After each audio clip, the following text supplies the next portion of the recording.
اور اس سے بھی زیادہ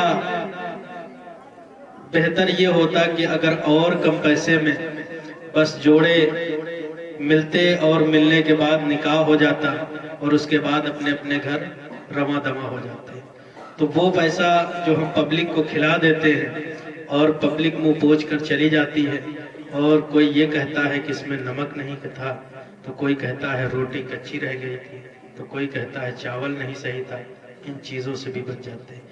ایک آپ اگر ذہن لگائیں موٹا موٹا تو اس موہن گنج کی سرزمین پر کم از کم میں کہتا ہوں 200 گھر رکھ لیں، اور ہر گھر میں اگر ایک بچہ اور ایک بچے کی شادی میں، چھوٹی موٹی شادی میں تقریباً 2 لاکھ روپے لگتے ہیں۔ ہر گھر سے اگر ایک شادی ہو، خدا کی قسم 200 گھر، 2 لاکھ سے آپ ان کو جوڑ دیجئے تو پتہ یہ چلے گا کہ کئی لاکھ روپیہ صرف کھانے اور کھلانے میں چلے جاتے ہیں۔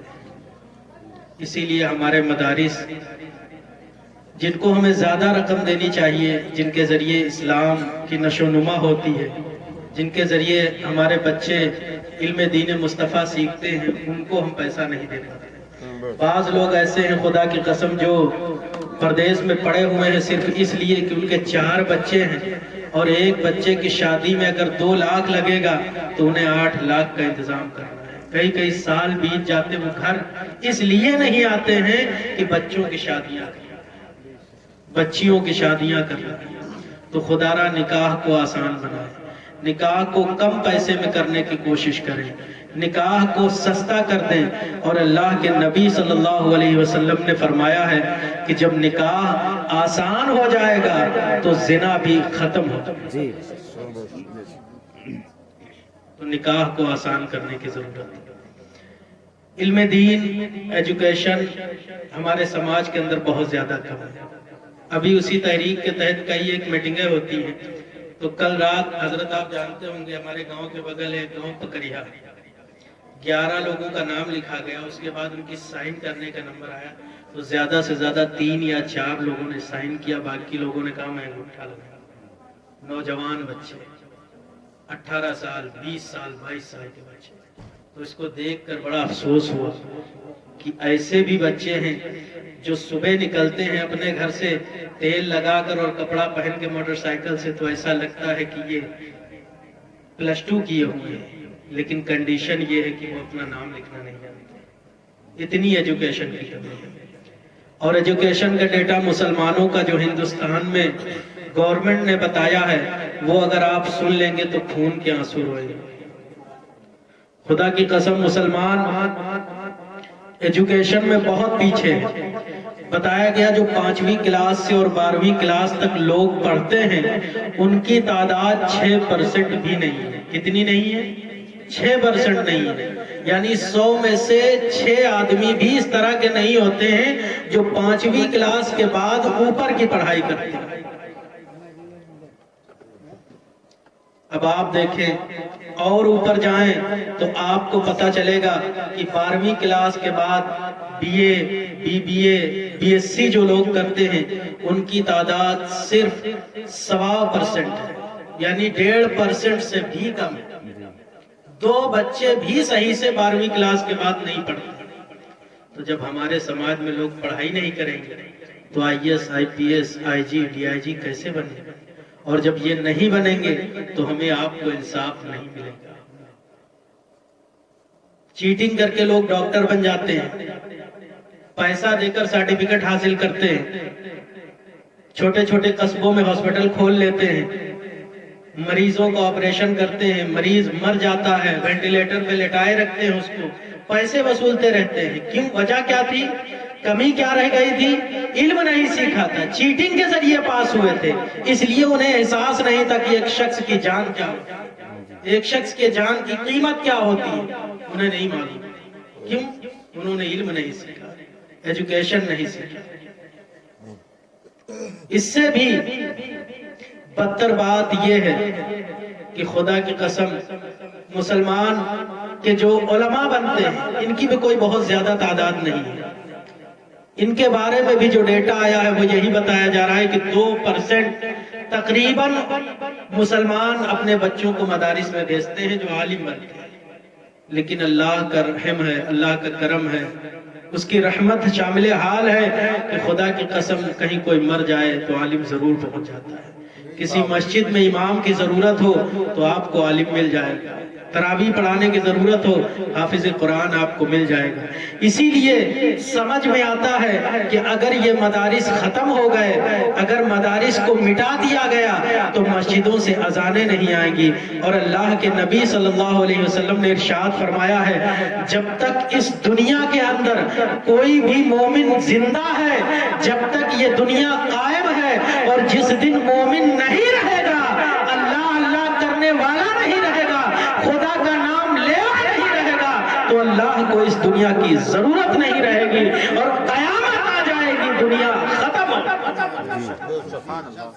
اس لیے ضروری ہے کہ مدارس کا تحفظ بھی کیا جائے اور اپنے بچوں کو ایجوکیشن میں آگے بڑھایا جائے۔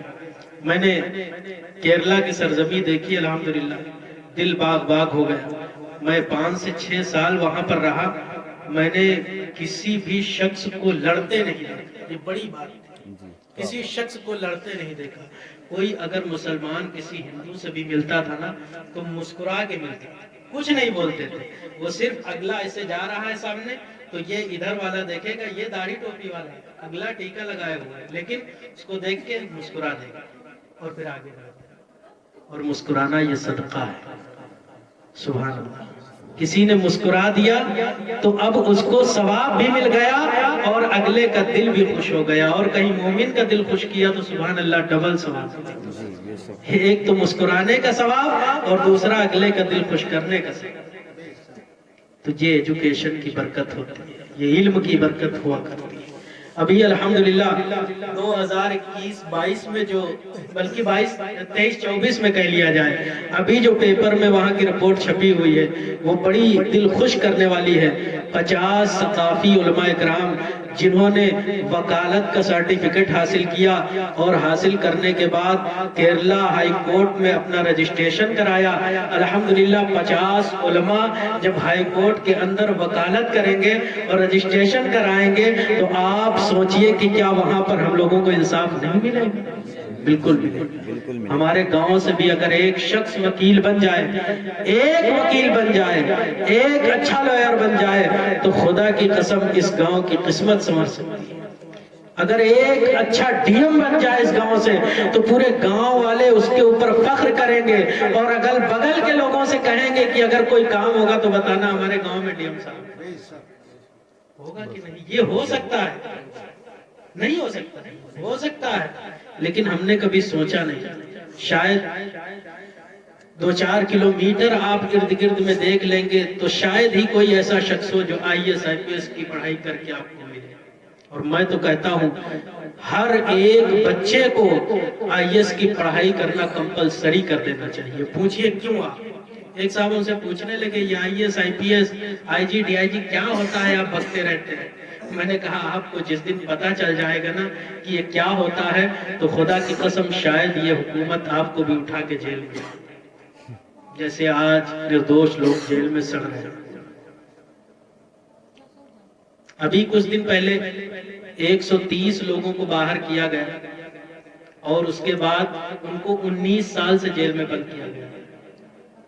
ابھی جیل کے باہر انہیں بھیجا گیا اور کہا گیا کہ یہ لوگ منزہ عن الخطا، یہ لوگ بری ہیں، انہوں نے کوئی گناہ نہیں کیا ہے، ان کو باعزت بری کیا جاتا ہے۔ اب جو 19 سال چلے گئے ان کا حساب ہے۔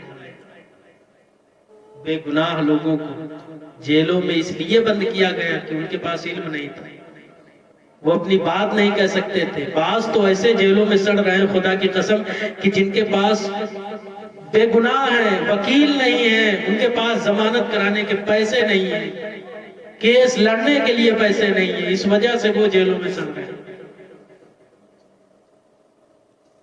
ان ساری چیزوں کی ضرورت ہے کہ ہم آپ آگے بڑھیں۔ ہاں بتا یہ رہے تھے کہ ایک صاحب نے کہا IAS کی پڑھائی کیوں ضروری ہے۔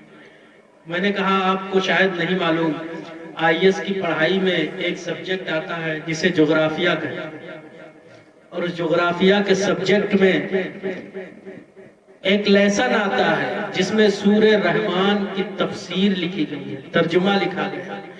اس کو جب کوئی پڑھتا ہے اور اللہ رب العزت کے تمام نشانیوں کا ذکر ہے اس میں تمام کے تمام شے کا ذکر ہے، اشیاء کا ذکر ہے، اور ان کو پڑھنے کے بعد جب اس سے سوال کیا جاتا ہے کہ تم اللہ کی کون کون سی نعمتوں کو جھٹلاؤ گے، تم اللہ کی کون کون سی نعمتوں کو جھٹلاؤ گے، آسمان کا ذکر کیا جاتا ہے، پھر کہا جاتا ہے اللہ کی کون کون سی نعمت کو جھٹلاؤ گے، زمین کا ذکر کیا جاتا ہے، پھولوں کا ذکر کیا جاتا ہے، چرند و پرند کا ذکر کیا جاتا ہے، انسانوں کا ذکر کیا جاتا ہے، اور اللہ پوچھتا ہے کہ تم اللہ کی کون کون سی چیزوں کو جھٹلاؤ گے۔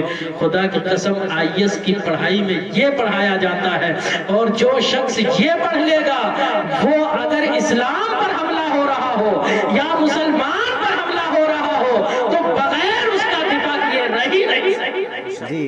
یہ کہتا ہوں کہ IAS کی پڑھائی کرنا ہر مسلمان کو کمپلسری کرنا چاہیے، ہر ایک کے لیے ضروری کر دینا چاہیے۔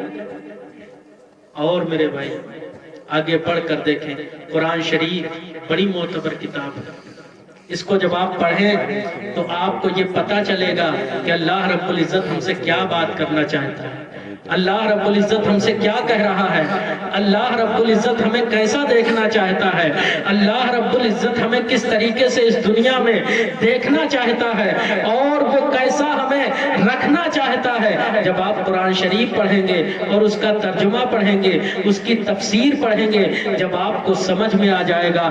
اول تو مسلمان خدا کی قسم قرآن کھول کر ہی نہیں دیکھتا ہے، اور اگر دیکھتے بھی ہیں تو اسے صرف اور صرف عربی پڑھنا جان لیتے ہیں، اس کے ترجمے پر غور نہیں کرتے ہیں، اور اللہ رب العزت کی بتائی ہوئی باتوں کو اسی لیے فراموش کرتے ہوئے چلے جاتے ہیں، جس کی وجہ سے مسلمانوں کو تباہی و بربادی کا سامنا کرنا پڑتا ہے۔ پھر وہ چیختے ہیں، چلاتے ہیں اور کہتے ہیں مولا پتہ نہیں کون سی غلطی ہو گئی ہے جس کی سزا ہمیں مل رہی ہے۔ میں تو کہتا ہوں اے مسلمان، اگر تو نے اپنے حالات نہیں بدلے اور مسجدیں ایسے ہی ویران رہی، مسجدوں کو ایسے ہی تو نے چھوڑ رکھا، مسجدوں سے اذانیں آتی رہی اور تو اپنے کام میں لگا رہا، مسجدوں سے اللہ اکبر کی صدائیں آتی رہی اور تو اس کی طرف نہ پلٹا، تو خدا کی قسم ایک شاعر نے بڑی پیاری بات کہی تھی، یوں سمجھیں کہ طریقے مصطفیٰ کو چھوڑنا ہے وجہ بربادی، اسی سے قوم دنیا میں ہوئی بے اقتدار اپنی، اور نہ سمجھو گے تو مٹ جاؤ گے، اے ہندی مسلمانوں تمہاری داستان تک بھی نہ ہوگی، تمہاری داستان تک بھی نہ ہوگی۔ داستانوں میں آج ہمارے آپ کے جو حالات ہیں وہ کسی سے مخفی نہیں ہیں، وہ چھپے ہوئے نہیں ہیں، انہیں سبھی لوگ دیکھ رہے ہیں، ان کا سبھی لوگ نظارہ کر رہے ہیں۔ آج ہمارے نام پر لوگ سیاست کرتے ہیں، جب ہمارے مسائل آتے ہیں تو انہیں بولنے کے لیے کوئی تیار نہیں ہوتا ہے، ہمارے حق میں آواز اٹھانے کے لیے کوئی تیار نہیں ہوتا ہے۔ خدا کی قسم اے مسلمانوں، اگر آج بھی تم اللہ رب العزت کے سامنے جھکنے والے بن جاؤ اور صرف میں کہتا ہوں آپ سچے دل سے اللہ کی بارگاہ میں سجدہ کرنے والے بن جائیں تو یہ دنیا آج بھی آپ کے قدموں میں نظر آئے گی، آپ کے قدم چومتی ہوئی نظر آئے گی۔ اپنی صفوں میں اتحاد پیدا کر لیں، خدا کی قسم یہ دنیا آپ کی ہوگی۔ اور حضور حافظ ملت علیہ رحمہ کا وہ قول ہمیں یاد آتا ہے کہ اتحاد زندگی ہے، اختلاف موت ہے۔ اگر کسی سماج میں اختلاف ہو تو سماج کی موت ہے، اور اگر کسی گھر میں موت ہو جائے، کسی گھر میں اختلاف ہو جائے تو گھر والوں کی موت ہو جایا کرتی ہے۔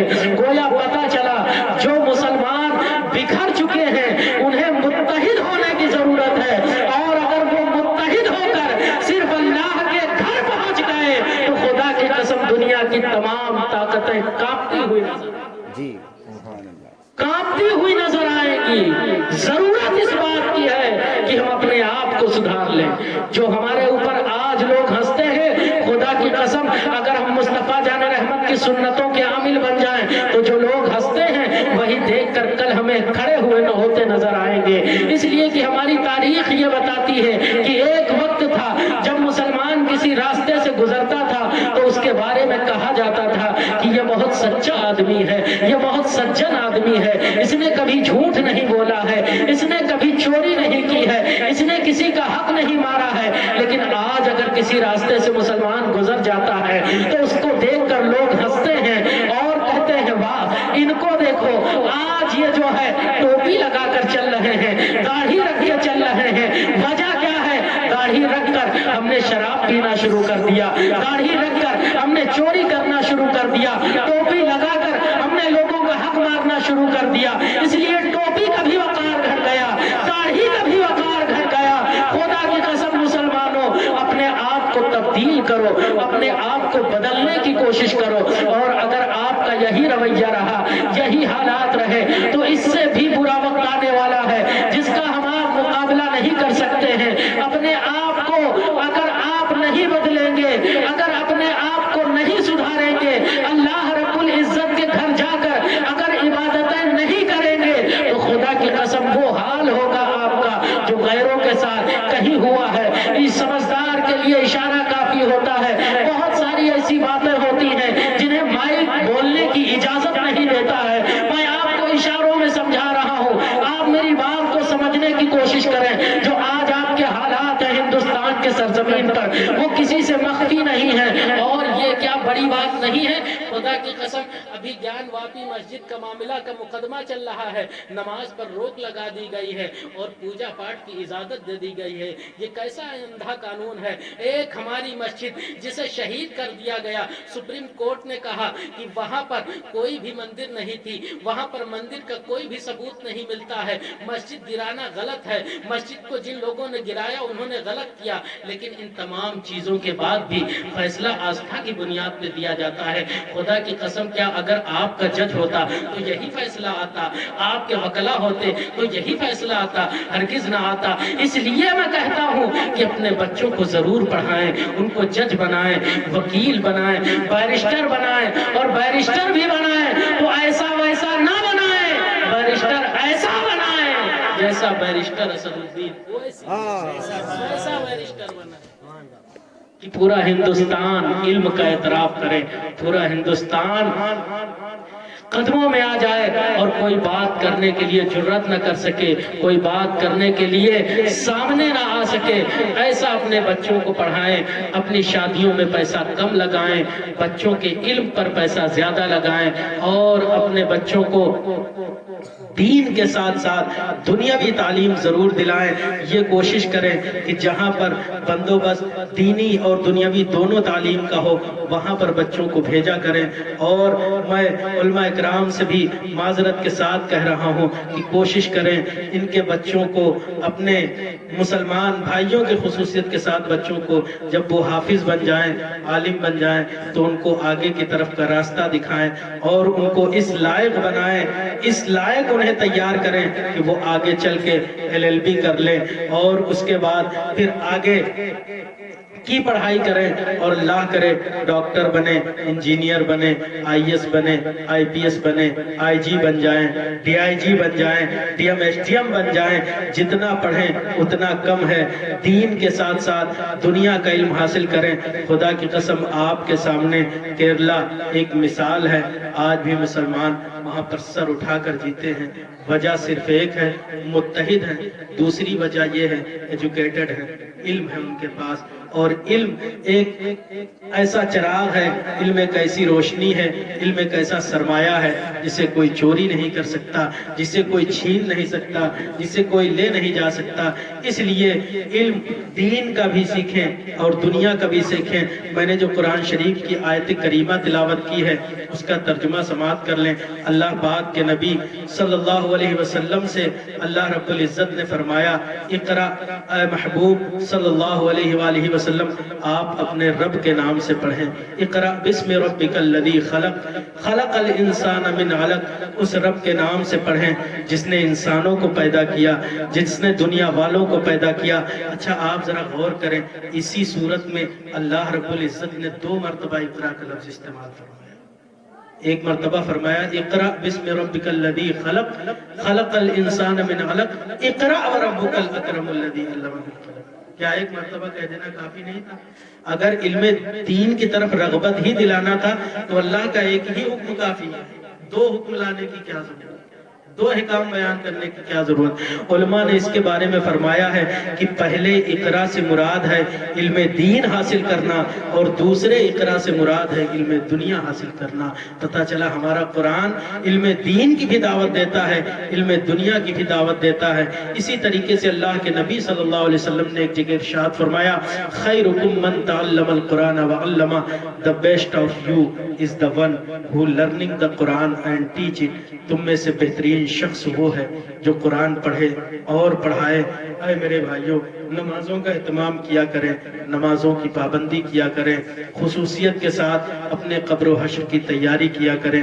پتہ نہیں کب موت کا فرشتہ آئے اور ہم کو آپ کو اٹھا کر لے جائے۔ یہ چند باتیں جو ہم نے پیش کی، اللہ کی بارگاہ میں دعا کرتا ہوں کہ اللہ پاک انہیں قبول فرما لے اور ہمارے ساحل رضوی صاحب کی عمر میں برکتیں عطا فرمائے، ان کے والد والدہ کو اللہ پاک سلامت رکھے۔ جس تقریب کے لیے اس مجلس کو سجایا گیا، رچایا بسایا گیا، اللہ پاک اس میں برکتیں عطا فرمائے اور اس کے تمام تر کام مولا قدیر پائے تکمیل کو پہنچائے۔